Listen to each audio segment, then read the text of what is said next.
All right, we'll get started here. Thank you all for joining us. This presentation is on successful recruiting strategies and deals with and it provides good information for our associations and particularly our recruiting and mentorship coordinators.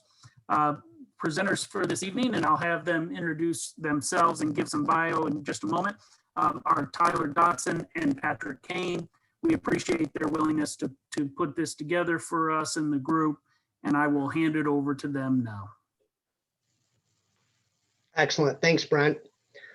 Well, I appreciate everyone taking time out tonight to join us. You may or may not have a cold beverage, it being a Friday night, but a really important topic tonight, as we all know, in all sports, not only in the state of Michigan, but nationally, as far as what we do, our numbers, recruiting, mentorship, etc. So really appreciate, Brent, you and the MHSA putting this on today and allowing Patrick and I this opportunity.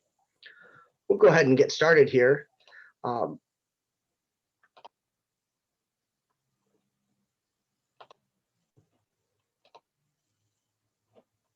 you see my screen right there?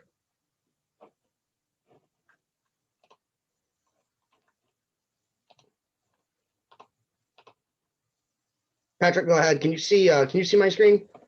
Yeah, it seems to have skipped over our bio. So let's just give a quick introduction of ourselves, Tyler. Yeah, sounds good. My name is Tyler Dotson. This will be my 15th year as an MHSA official. I officiate wrestling.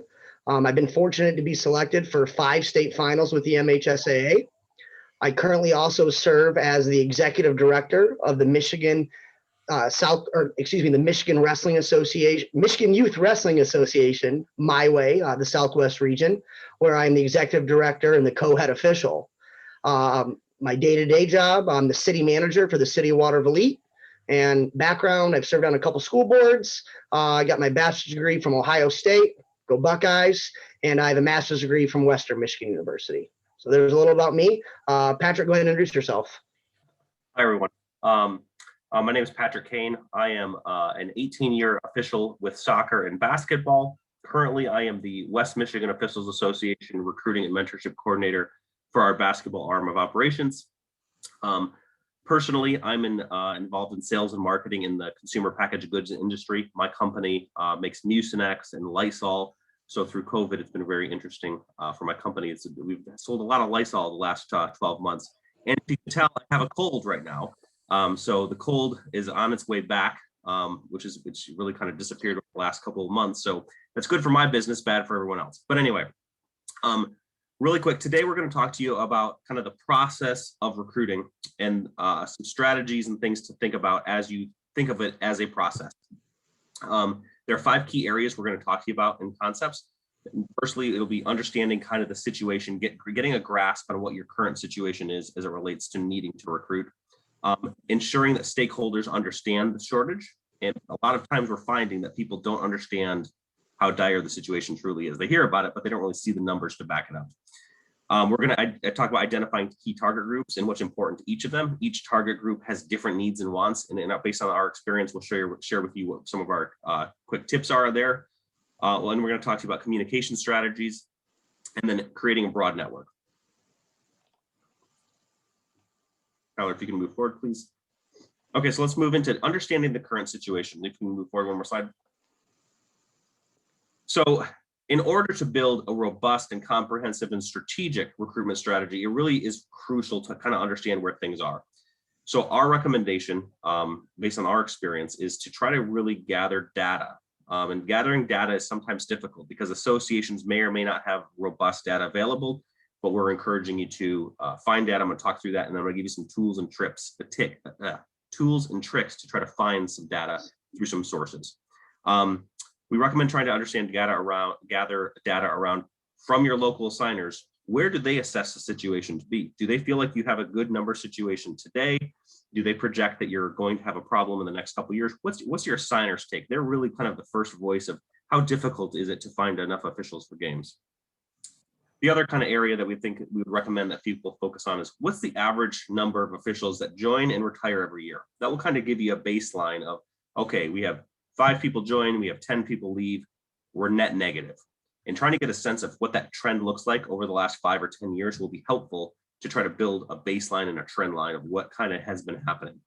But with that, trying to understand where the group is in terms of age. So in West Michigan, our average age of officials is in the upper 50s, pretty old group. So even though we might have been losing 5 people on average over the last 2 or 3 years, it's probably going to increase over the next 2, 3, 4, 5 years. We need to understand who's likely going to retire. So trying to understand the average age of your group, and then what's the average age of people retiring. And then you've probably potentially heard in past presentations, 50% of new officials don't stay with us. So there's a whole process there with retention that another group will talk about, or we can talk to you about it at a different time. But retention is difficult, but knowing that only 50% of the new people are going to stay, you actually probably need to double what you need to make up for your losses, depending on what your situation is. So getting a projection is pretty important. And now we're going to talk about some tools and tricks that we've used to help find that projection. So we, at one point, were paying SurveyMonkey, and we were subscribing like $20 a month to get SurveyMonkey to run surveys for us and send it out to our 400 person membership to get, like, basically ask questions and get feedback and assess where the group is. And then we discovered that Google has the ability to do this through Google Forms. So if you have a Google account, or if you don't, I encourage you to get one. But through Google Forms, you can create your own survey under Forms. You can create basically a list of any questions that you want to ask. You send a link to the membership, and then it comes back. If you go to the next page, Tyler, it comes back in robust data that you can either export into an Excel file or some other data form, or it creates all these fun charts for you to truly try to start telling a story of what's going on. So this year, we use this pretty substantially to try to understand, okay, how many officials for basketball we're going to choose not to officiate because of COVID. And then why? Was it because they were worried about COVID? Was it because of mask mandates? What was it? But we basically were able to help kind of get a projection of how difficult the year was going to be. And then our assigners and conferences use this data from this information to make an assessment of, okay, do we need to have officials working triples, or what do we need to do? So this can be used on a variety of areas to try to get information from folks. I highly encourage those of you that are recruiting and mentorship coordinators to use this to ask and solicit people, that find information from people that want to be mentors, but also as you solicit the membership for things like, hey, do you know when you're going to retire, or how many years have you worked? Things like some basic questions that aren't going to offend anybody. Get some information from them to try to build that baseline. So nice job, Patrick. Thank you. Now we're going to turn to ensuring our stakeholders understand the dire situation that we are in, and offer a little background information towards that. So when we talk about recruitment efforts, it's really important to understand, or it's really important that our stakeholders really understand what we are talking about. It's one thing to say, oh, there's an official shortage, but it's much deeper than that. It's much deeper than simple lip service. And so there's situations where, when we're talking to people we know that are passionate about the sport, mentorship, coaching, rules knowledge, or just want to stay involved because maybe they can't coach, maybe they don't have a kid involved in a sport anymore, but that holds dear to them. It's a large part of their life. How do we get them involved? So we've identified 4 areas, and I'm sure there's more, where recruitment and potential sustainability and keeping officials around is an issue. One of the big ones I'm sure that we've all seen across the board: coaches and fans and how they treat officials. We talk about social media and the ability of everyone to record, and for whatever reason, the online presence or hiding behind a phone, it almost empowers them to engage in behavior that otherwise they wouldn't do. That is a result of the times. There's not much we can do about that, but it's really hard to recruit a guy, maybe he's coming, or a girl, maybe they're coming to watch us, and they see that one parent from that one team. We all know in teams in our areas that we officiate that there is that one coach, or there may be that one parent. And just because they may bring a certain kind of behavior doesn't mean we necessarily treat them any different, but it can be a barrier to not only what we do, for me on the wrestling mat, for you on the court or the field, or whatever your sport is. It could be a barrier, especially when we talk about recruitment. A big one, and I'm going to talk about that a little bit later, is the lack of forming of relationships and mentorships with newer and younger officials.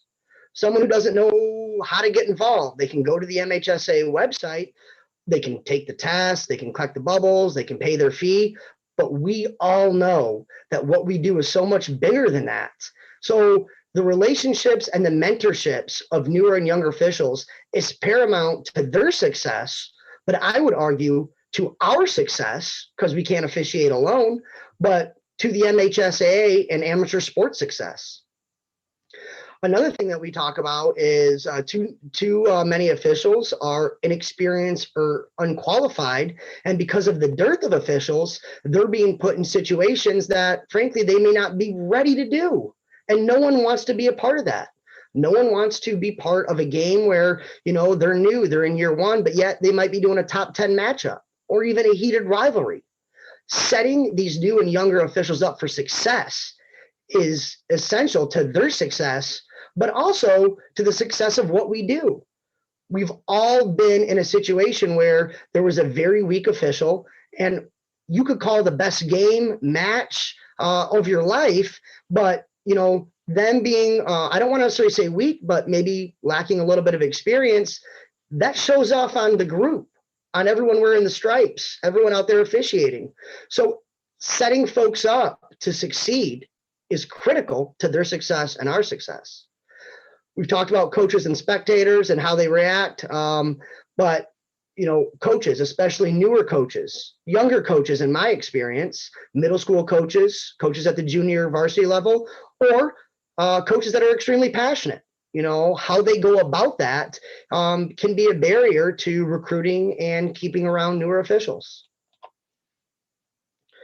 So again, like we know that a lot of folks know about the shortage, it's important that they understand the root causes so they can further explain that and understand how in depth this problem is.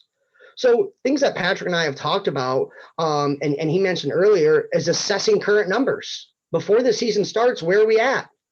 In our associations, have we reached out to guys and girls? Guys, we're excited about this year. Who's ready to go? Get an inventory of what your official statuses are. Are they, COVID was a unique year. There's a lot of reasons why guys and girls, folks chose to participate this year or not. Building a key stakeholder list. I can't stress this enough. We're all in this together, from our athletic directors to the coaches to the assigners, conferences, to parents who may be considered stakeholders in the sport or the area. Do they know what's going on? Do they understand the issues? I can tell you, being a wrestling official here in Southwest Michigan, how many times my phone would call on a Wednesday before a varsity match. Hey, Tyler, do you know of anybody else? We had to cancel, somebody's sick, or there was a family emergency. And I know a lot of assigners and a lot of leaders within our areas, we're scrambling around. We're making phone calls. We're seeing who we can get at the last minute. That's an issue, because what if we're talking about a top 10 matchup? What if we're talking about a rivalry? Sure, I could be, because of my professional, my career field, I have a little bit of flexibility. Hey, I can drive an hour and a half if you need me, if that's where I need to go, and let that other person maybe take a match that may be a little bit less competitive, but that's not always the case. So the key stakeholders being involved, or at minimum understanding, is very important. Patrick's going to talk about it a little bit later, but a yearly communication report with data. There's essentially two types of data: qualitative data and quantitative data. I can tell you that, getting to know Patrick here, he's very big on the quantitative side. He's very data driven. I'm data driven day to day in my life. The way that I go about things, the way I run my nonprofit is much more qualitative. Both are essential to showcasing the actual problem. And number 4 that I'll get into here is creating and sustaining positive relationships with the stakeholders, with fellow officials, coaches, ADs, because that and working together will allow us to mitigate this problem as best as possible, both now and well into the future. So when we talk about the yearly report, I've hit on that a little bit, but involvement is really key. explain the reality of the situation is really important, because seeing is believing to a lot of people, and having these reports, again, quantitative and qualitative, is really important. And it doesn't take much, but it does take time. And I think that's where our senior officials, our assigners come in to really help communicate this message in a professional yet true manner. So now we're going to talk about key target groups and what's important. When we're talking about key target groups, who are our potential next generation of officials? A big one, current athletes, special focus with juniors and seniors. The MHSAA has a great legacy program, but we all know that one of the detriments of the legacy program is that varsity athletes are in the prime of their athletic seasons. Generally, when the junior varsity seasons are going on, well, they are, but even when the middle school seasons start, which we know are oftentimes fall in a little bit after the varsity season, maybe before in a couple sports. But communicating to these athletes and these coaches about this is the best way to recruit. Now, let's be clear. We're there to do a job. We're not there to mingle, although there's a little bit of mingling involved in what we do because we've created relationships. But this is an opportunity to target these young adults, student athletes. If they're not going to coach and they're not going to play at the next level, a great way for them to stay involved. Some of the advantages, extra money. I had friends in college that were waiting tables and bartending. Well, they were on a set schedule. They may be bartending on a slow night. Well, I picked up a varsity match, a varsity tournament, maybe a JV gig, maybe a school or a middle school gig throughout the week. And I was making more money than them, and I was having a lot of fun doing it. Schedule flexibility. That's huge. We're individually contracted. You want to go on vacation, you have an event, you have to work late one night, you get with your assigner, or you just know to not schedule yourself that night. Ultimate schedule flexibility. Networking. Professionally, the amount of individuals that I've met in my personal job as a city manager, contractors, guys in the trades. I'll have questions for them. We'll talk a little shop. We'll exchange business cards. I may never do business with them, but I've created a relationship where I have no problem reaching out to them and talk to them about, hey, I got this issue in this project. What do you think? And they can help me out along the way. And I think one of the most important things that I've taken from my coming on 15 years here is the new friends, the memories, and there's a gap there, but the relationships that I've made. So my best friends, my truest friends are fellow officials and coaches. In the summer, that's who I golf with. And it's allowed me to create a new friends group and a new network. So those are advantages that to me personally have been really cool, a positive externality of what we do. Additionally, college students, all divisions, intramurals, clubs. Hey, you may work a 9 to 5, but you want to be part of a competitive atmosphere, make a little extra cheddar. Do this while you're in college. If you're not in college when you get out, hey, we're looking for guys. We're looking for girls. We're looking for people to stripe up and be part of the family. Another one that I think the MHSAA has been very proactive with is getting other officials. If we can dictate rules, we have conflict resolution skills. What we can do is, hey, you never tried this sport, but give it a try. We'll start you at the lower levels, and you have us as a resource. I know a big one where we've seen an influx is with lacrosse. What a great sport. A handful of my fellow wrestling officials have gotten involved in lacrosse and have done some big matches, and they've gotten involved. That's really cool. Another one is parents. At the youth level, one thing, you have the classic little league dad leaning over the fence. Hey, we're always looking for more officials. We're looking for better officials. Come get involved. I have 2 dads in my network that were those dads. And they weren't bad guys by any means, very passionate.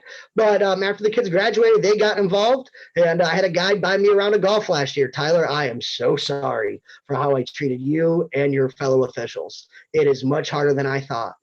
Hey, don't mention it. Stick with it. That's how you can pay me back. Young folks, college, whatever. Hey, come get involved, make some extra money. Another one, and there's a drive by the MHSA for this too, and I encourage at my end, middle school coaches. How many times officials have not shown up to middle school matches or they couldn't get an official? If you have somebody on staff that can do it at those lower levels, try to stay away from your team, obviously, but you're certified, have your equipment in a duffel bag in your car, or maybe you can step in. Because I think we can all agree having a official show up and do a match at the middle school level, maybe even the JV level, versus having it canceled is something in everyone's best interest. And one thing that I want to hit in here, when we talk about recruitment, mentorships, and relationships, remember, just like not everyone was created to be a doctor or an engineer or anything, any profession, a nurse, a city manager. It's not for everyone. There's certain skills that I think all officials have, at least the good ones. And again, it's not for everyone, but that doesn't mean we can't give everyone a shot if there's interest and passion behind it. Talk about these key target groups. One of the things that we worked on and developed a list for is just we want everyone to encourage. We want to encourage you to think about these groups. I think that's important. On the side here, I won't go over it bullet by bullet, but the financial benefit, opportunities to stay involved, giving back to the sport. You start young, opportunity for advancement. As Patrick articulated, the majority of our officials are above the age of 50. They're going to be retiring even more in mass than before. So similar to the labor market right now, there's never been a better time than now to get involved. One of the big things that we've identified is training. Well, Tyler, I can take the test, and I can go to one of the classes that's put on before the season for 3 hours, but that doesn't make me a good official. No, it doesn't. One of the things we can all do is anyone who's hungry to get better, anyone who wants to be involved in trainings, point them to the resources, have them available. Patrick and the West Michigan Officials Association have done a great job in that. We won't go through the videos right here, but there's a series of great YouTube videos and resources out there. If someone approaches you and wants to get better, take it seriously. And if you're not the person, if you're not the mentor, put them close to the resources, get them in touch, take the time and do that.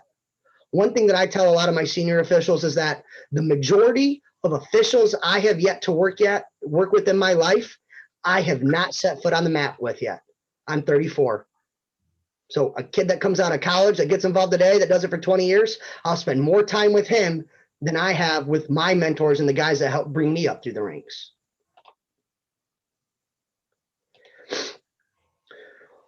One of the, I lost a slide here, which is really unfortunate. Apologize about that. Is one of the things I can't stress enough is relationships and mentorship. I had pictures on the previous slide. Disappointed that one didn't go through, but one of the, I run a 501c3, Southwest Region of my way. Half of my staff is college A's and high school officials. The other half are MHSA officials. Before every tournament on Sunday, and we have just a little under 20 every winter, I run a 1 hour long clinic. And we build on that. Just like a coach teaches one drill to lead into the next drill, we have points of emphasis. We go a light version. The next week we go a little bit heavier. And then we take it up a notch and we constantly develop. And what I found out that a lot of these guys who graduate from high school and they stay in the area, they patch up. On Wednesday nights, I make no plans. Maybe I'll grab dinner and a cocktail with a couple of the buddies, but I have my phone on me. And what I'm finding out is these guys are calling me and talking about situations. And I talk to them about it. We work through it and we help get better. And I can tell you that from my way guys to younger officials, what I'm seeing is a lot of these guys don't get in the same situation twice because they ask questions, because we've enabled a relationship of empowerment and development that I essentially take them under my wing that a lot of officials, a lot of senior officials from around the state have done with me. And what we're seeing is from my 501c3 here, we have a great team of administrators there and officials. We're getting 1 to 2 officials a year to stripe up and officiate wrestling here in Southwest Michigan. And they've already had 4 years of training through our training program. So when they get up, they're doing varsity stuff at 18 and 19 years old. And because of that, we're not losing them at a 50% rate. They're sticking around because if you can officiate youth sports, you can officiate close to anything. I'll turn it over to Patrick now. But one thing that I'm going to ask everyone to do is remember why we got into this and share that story. Tell your stories to younger officials and newer officials. Invite them out for dinner afterwards. You don't have to like the guy. You don't have to like the girl, but allow them to realize some of the mentorship and develop the relationships that helped you succeed. And anyone on this call right now, if you don't have a mentor, get one. If you're in the wrestling world and you don't have a mentor, give me a call, because your success, like I said, is my success, but it's the MHSA success. But most importantly, it allows a successful opportunity for these young student athletes to continue to develop and learn at the high school level and hopefully in life. I'll turn it over now to Patrick with communication strategies and key allies. Thanks, Tyler. All right, if we can go forward one more slide, please. Right. So I'm going to walk you through a series of examples of communication that I've executed in West Michigan, and talk to you about the situations that were going on with each execution and what was good and bad about it. So basically, after I gave this report about where our officiating numbers stood, the conference, the OK conference, which is the Ottawa-Kent County Conference, became very alarmed about how serious the situation was going to be in the next couple of years. And so they, by prompting with me and whatever else, took the action they took the action themselves, and they sent a note to coaches, ADs, and to the parents of coaches, or parents of players, to basically explain the situation to them, but also encourage them to get involved, and also explain some of the reasons that officials are leaving. This had a notable impact on the schools that paid attention. So we had a number of parents sign up after their kids were graduating. We had a number of coaches and ADs come to us and basically appreciate us, share their appreciation more than they would have normally. So working with your local associations to make sure they understand that situation goes back to making sure the key stakeholders understand the situation. They themselves started help pushing a recruiting effort from their end. Go to the next page. The other thing that we did this year, because we weren't able to have association meetings, we were all virtual. It was difficult to meet in person. We kind of stole something that our association was meeting with via Zoom. And so I created a video to send to ADs and to coaches. And I basically took the opportunity to make sure that they understood and had somebody explain to them the different rules that they were going to see based on COVID. It was an opportunity for me to make sure they understand what you may or may not see on the court. For basketball, we had people using electronic whistles and things like that. But then at the end of the video, I got into like what the situation is. And I explained why we're having such a difficult situation right now, especially in basketball. I explained the importance of getting to the middle school and junior high level to make sure that those coaches understand that they're a reason of why we're losing new officials, things like that. If you're interested in more in that video, it kept bombing out when we were going to try to play it with you here today. But if you go to the WMOA training page on YouTube, you can watch that video and give yourself an example of what I have done for West Michigan. And that was well received by all of the ADs and coaches in the area.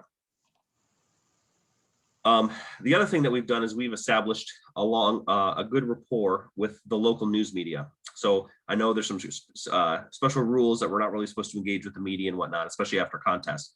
But what we've, when key people from our association are at games and they interact with the local sports beat reporter, we've developed such a good rapport that they are actually helping us recruit on their channel. So we have probably regularly had, every 3 months, we'll have a news story about the situation with officials. We'll have several officials go to the news station and talk about officiating, the positive benefits of it. And without fail, every time this happens, we get 4 or 5 new officials each day for the first couple days. So those of you that haven't to that resource or want to develop a relationship with the local news station, this may be an opportunity for you. There's a picture of one of the stories that ran locally in West Michigan. Go forward, please, Tyler. The other thing that we did is there's sports radio in the Grand Rapids area is actually decently big. There's actually a lot of folks that tune into that. So we have a partnership. Our local association has a partnership with the local radio station, and they talk about and have officials come on and talk about games and officiating. Not about game situations, Brent, don't worry, but just talk about officiating in general and talk about the highlights and the benefits. And again, we usually get some good feedback, and we get a good response rate in terms of people showing interest or reaching out and asking questions when we're able to get some free media publicity. The most recent example was that they highlighted some of the officials that were winning awards and celebrating officiating and talking about the positives of it, and that was well received. The other thing that we tried, which was a little bit, you can go back to that Facebook page. Okay. The other thing that we tried, just as a test back in October, before the season was postponed, is we ran a Facebook advertising campaign. So for some nominal dollars, I think it was $100, we were able to reach 10,000 folks that saw this Facebook advertisement on their news or their Facebook feed. But whether it be Facebook or Instagram or TikTok, I'm sure all of us have all of those types of social media accounts, but that's where a lot of the young people are. So maybe connect with some of the youngest people in the association and ask them about these social media outlets. For some very nominal dollars, you can actually reach some of these folks.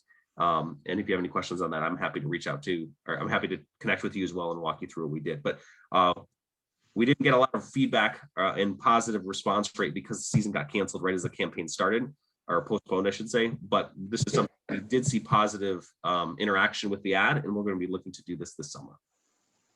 Hey, Patrick, I'm going to add on to that. In talking to Patrick, I thought this was a very cost-efficient way to create some buzz, and you're touching a lot of different people. If you haven't used Facebook, it's a pretty targeted advertising campaign, and the return on investment is better than 90 some percentile of traditional advertising methods. And you would be shocked if you can get 1, 2, 3 more people through a simple ad like this. You wouldn't have gotten those otherwise. So I think this is great. And Patrick, this is something that I look forward to bringing to the Kalamazoo Officials Association as well. Thanks, Tyler. Okay, so we talked about identifying stakeholders. We talked about identifying the situation and making sure we can clearly explain the situation that you have. The other thing is to create a broad network and pooling resources. Next slide, please. So what we're seeing, for especially because our association only deals with basketball and football, is that the soccer group, the volleyball group, the wrestling group, the ice hockey group, all of us are basically trying to do the same thing, and we weren't working together. So based on, unless your association deals with every MHSAA sport, there's a strong likelihood you're going to be duplicating efforts. We want to highlight that and encourage you to reach out to your other recruiting and mentorship coordinators to see if you can work together. We recommend holding biannual meetings with conference leaders. That's what came. That sort of situation in us inspired that letter I showed with you a couple slides ago. Talk to local ADs, the key local ADs that are helping run things locally. And then there are other recruiting coordinators in other associations to try to develop a comprehensive plan so you're not all doing the exact same thing. Pooled resources will save time, it'll save money. It can be a generic MHSAA ad, like you saw that it was a basketball picture because I was recruiting for basketball, but it could have been any sport that could have attracted an individual that was interested. If we can share a couple nickels and dimes here, it will save some time and money. And then one of the last kind of concepts that we're actually pushing for this year, because we're dealing with competitive people, one of the things I've been ribbing some of our local ADs about is how many officials are officiating from their school, or their alma mater was their school. They get competitive when they are challenged to say, hey, Hudsonville, we have 18 officials that graduated from Hudsonville, but Jenison, only 6. And they start getting competitive and their juices get flowing. And so we're going to push that campaign out later this year, just to kind of target which schools are pumping new officials in and which ones are helping our cause. Some of that local competition, I think, will add some benefit and some fun. With that, we've talked about some strategies, some advertising campaigns, things like that. We would like to open it up to the group to see if you have any questions, thoughts, ideas. And then as we get into the questions, if any of you have any questions for Tyler or I, obviously any of the folks at the MHSA office, we're happy to help. Please reach out at any time if we can walk you through some of the campaigns or those Google surveys that I talked about. Anything I can do to support you, please don't hesitate to reach out. But are there any questions from anybody in the group?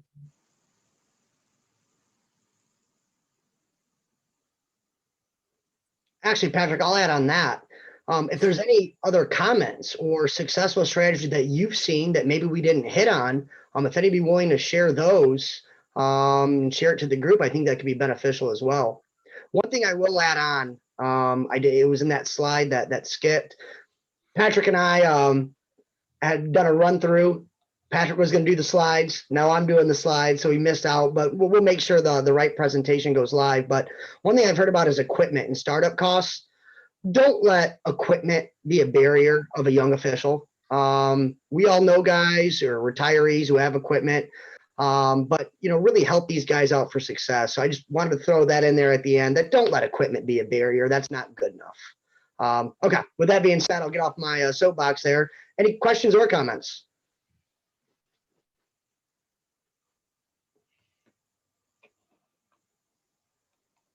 All right, with that being said, we appreciate all your time. If you come up with questions that you didn't want to ask here or want to reach out, please do so. We hope we gave you at least a couple tidbits of things to think about through your recruiting efforts. And again, if there's anything we can do to support you or questions or ideas you want to bounce off either of us, please don't hesitate to reach out. But good luck this upcoming year. And again, we appreciate your time. Take care, everybody.